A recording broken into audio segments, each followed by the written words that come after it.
Last कुछ video के अंदर हम लोग ने दोस्तों किडनी के स्ट्रक्चर को, एनाटॉमी उसकी और किडनी के ताल्लुक से कुछ बातें जाने थे। आज हम लोग बारे में जानेंगे नेफ्रॉन क्या होता है। नेफ्रॉन किडनी का जो फंक्शन होता है, किडनी का फंक्शन क्या है, एक्सक्रीटरी सिस्टम है प्राइमरी लेवल पर।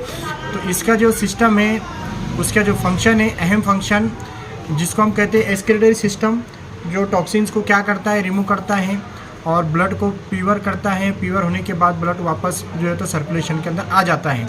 तो ये जो निज़ाम, जो ये सिस्टम जो चल रहा है, तो ये किडनी के थ्रू चल रहा है। और किडनी के अंदर अगर हम बात करेंगे, जो कि अलग अलग पार्ट से किडनी के अंदर हमने देखा, तो किडनी का एक अहम हिस्सा जो ये फंक्शन अंजाम दे रहा है, या ये जहाँ पर ये फंक्शन हो रहा है, उसको हम लोग नेफ्रॉन कहते हैं। तो नेफ्रॉन की क्या डेफिनेशन बनेगी?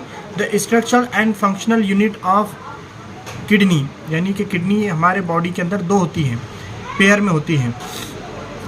तो एक नेफ्रॉन के अंदर हम उसके स्ट्रक्चर को, उसके फंक्शंस को जानेंगे, लेकिन हमारे किडनी के अंदर 1 मिलियन से 2 मिलियन नेफ्रॉन मौजूद होते हैं। और यूरिक को जो है तो, यूरिया को जो है तो सिक्रेशन करता है और यूरिन के थ्रू उसको निकाल देता है, और जो ब्लड है वापस वो सर्कुलेशन के अंदर आ जाता है। तो आज बहुत ही अहम टॉपिक यानी कि नेफ्रॉन के ताल्लुक से हम लोग जानेंगे। तो आज हम लोग इसके स्ट्रक्चर को जानेंगे, नेफ्रॉन के ताल्लुक से जानेंगे। तो नेफ्रॉन क्या है? इस तरह का एक स्ट्रक्चर होता है। ये एक बहुत ही सिंपल स्ट्रक्चर है। अगर इसको किताबों के अंदर देखेंगे तो हम इस तरह का आता है, आप देख रहे हो।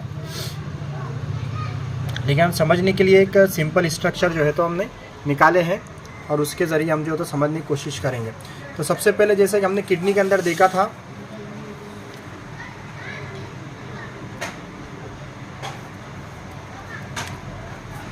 किडनी के अंदर जो हमने देखा था कि जो है यूरिन यूरेटर के ज़रिए जो है तो पास आउट हो रही है, और एफरेंट आर्टरियोल्स, और किस तरह से जो है तो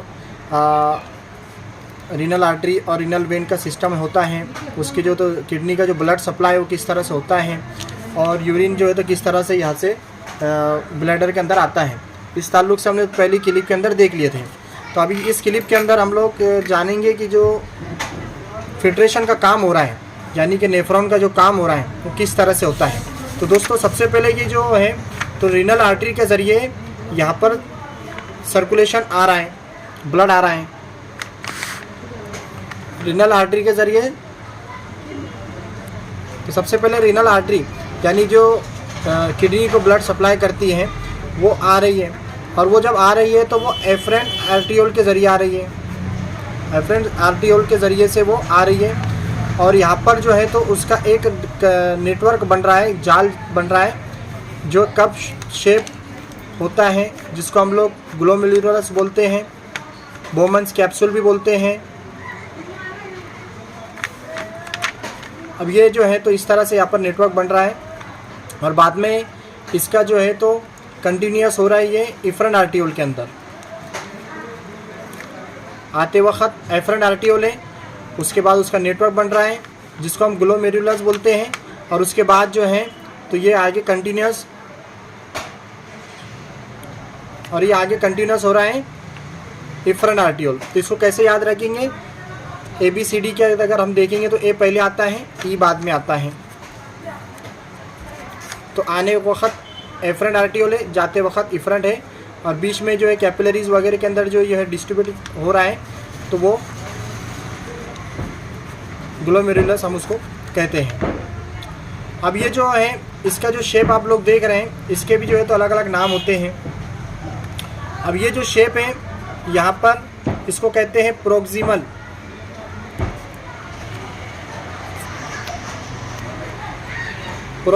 कॉन्वोल्यूटेड ट्यूब्यूल।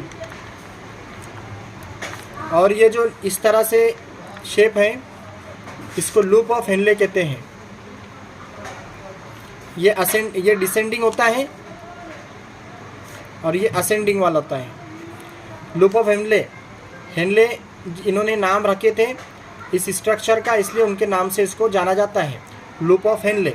फिर उसके बाद ये इस तरह से जो है तो इधर मुड़ता है, जिसको हम लोग असेंडिंग कहते हैं, ascending limb loop of Henle, इसको असेंडिंग लूप ऑफ हेनले कहते हैं। ये डिसेंडिंग है, ये असेंडिंग है। इसके बाद यहाँ पर क्या हो रहा है, ये जाकर कनेक्ट हो रहा है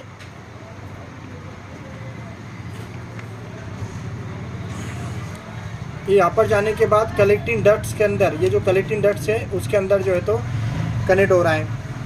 और ये डक्ट क्या करते हैं हम जानते हैं, यूरिन का कलेक्शन करते हैं। तो इस तरह से दोस्तों ये जो है तो नेफ्रॉन्स का स्ट्रक्चर था और उसका फंक्शंस था।